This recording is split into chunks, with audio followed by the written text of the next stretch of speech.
Next up, at UFC Vegas 75, we have another big line movement fight. We have Carlos Hernandez taking on Denise Bondar.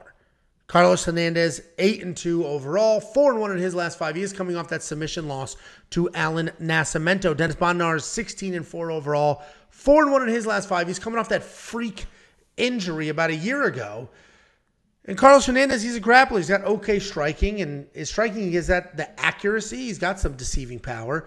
He isn't the most technically sound guy, though, but he's got a nice jab, and then he's got a straight right that follows. He's another one of these guys that has really slick BJJ, but doesn't have the wrestling to really dictate where that's going to go. He's going to take shots, but they're usually stuffed, and then he ends up working an upper body sort of scramble-type takedown, trying to make something happen. He has been known to throw up some Hail Mary submissions like flying triangles, and he is coming out of that submission loss to Alan Nascimento, where he was insanely hittable. He got blasted, dropped, and then Alan pounced. He's taking on Dennis Bondar. Dennis Bondar is wild. This guy comes charging forward. He wings punches in all directions. He drops to your legs. He picks you up. He dumps you down. On the ground, he does have submissions, but they're basics. And I'm saying that in a good way, right? He's mastered the basics. Arm bars, triangles, things like that. Head and arms. He's not going crazy. He's not going crazy. He's not doing anything unreasonable. It's just really sticking to the basics. You're going to see he's coming off a TKO loss. It was a freak injury. The dude literally broke his elbow in a scramble. This line tightened quite a bit. Dennis was minus 200 favorite. He's now minus 130 favorite. This is a recent addition to the card, but it was recent for both of them. I don't know why the UFC just sort of slapped this on the card a couple of weeks ago, but they did. Neither one of them was already on it, so I don't know what kind of shape these guys are going to be in, but let's assume they're both in solid shape. And I like Dennis Bondar in this fight. I think I was hoping to get underdog money on him. I was hoping people or the odds makers would just look at Carlos and look at the aggressive grappling and stuff like that, but we did not get underdog money on Dennis Bondar. The line is tightening. Maybe it'll continue to tighten and flip. If it does, I'll hit it because I think Dennis can get this done. I think obviously he's got worlds of experience. He's got phenomenal wrestling, so he can dictate if this stays standing or if this goes to the ground. And I think he has a submission defense to survive. So I like Dennis Bondar here. Minus 130 is solid. I'm going to keep an eye on it and see if I can get even better value there. What do you think, Jakey boy?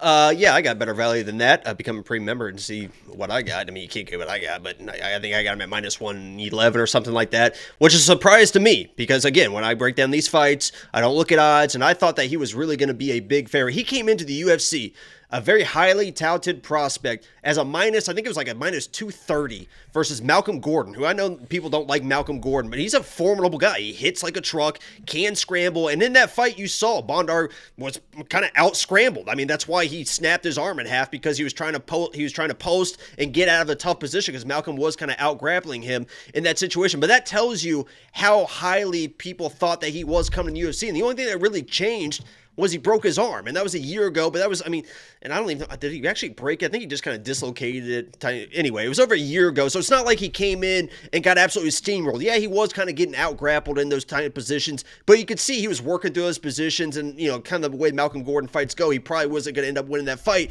and now you're getting a 230 favorite against a guy like Malcolm Gordon, against a guy that's not as dangerous as Malcolm Gordon, Carlos Hernandez, in my mind. I don't think he can hit like Malcolm Gordon. I don't think he's going to be as aggressive in the offensive wrestling, offensive grappling as a guy like Malcolm Gordon, and you're getting him at a value at minus 130. I got him at like minus 111. That seemed kind of crazy to me because Carlos Hernandez is susceptible to getting takedown. He's cleaned up a little bit, added some offensive wrestling to his game as well, but Bondar is going to lose to somebody who is able to either out-wrestle him or out-scramble him like Malcolm Gordon was, or is able to land big power shots, because he does get a little bit wild in the striking. He's not a very good striker. So if you can land big power shots, you're going to be able to put him away, or at least kind of deter him in that fight from shooting the takedowns. And honestly, I don't think Carlos is either one of those guys. I think it's a very, very good matchup for a guy like Bondar. I think he's able to come in, get the takedowns he needs, and look like that big prospect that everyone thought he was coming in that Malcolm Gordon fight. So I was actually surprised. I thought that this was almost kind of set up for him, and the odds would reflect that. Minus 200, minus 250, something like that. So I think you're getting good value at minus 130. Now, Carlos is a tough dude.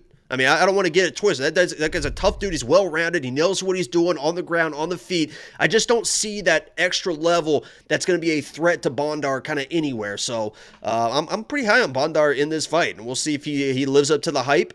He didn't in his first fight. Obviously, a weird kind of situation there, but I'm Bondar in this play. And I think that's pretty good value. I think so too. I mean, look at his takedown average.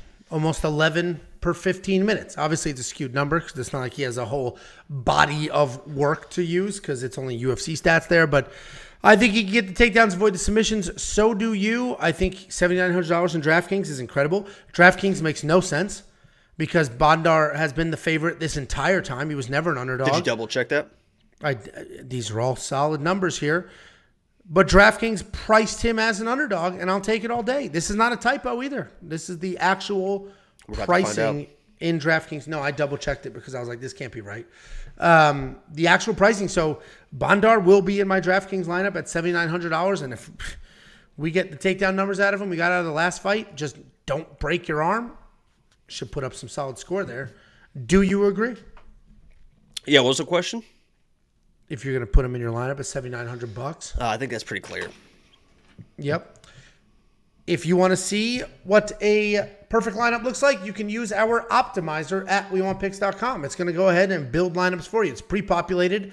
Ownership projections, scoring projections. You click a few buttons, it'll spit out a lineup. It'll spit out 150 lineups. It's only $10 a month to unlock that and literally everything else. WeWantPicks.com. Just click become a member. $4.99 from Bub Collins. Bub says, Angelo, I used to critique your pronunciations of fighters. You've come a long way. Kudos. This $5 is for Jacob's move to Brazil. Yes! Obrigado! Obrigado! Yes! Thank you very much for the super chat. I feel like my pronunciations have come along. It used to be bad. Remember I would say monster rat? Well, now you just drink a whole bunch and you just slur it so it sounds good. You say it faster, they don't notice.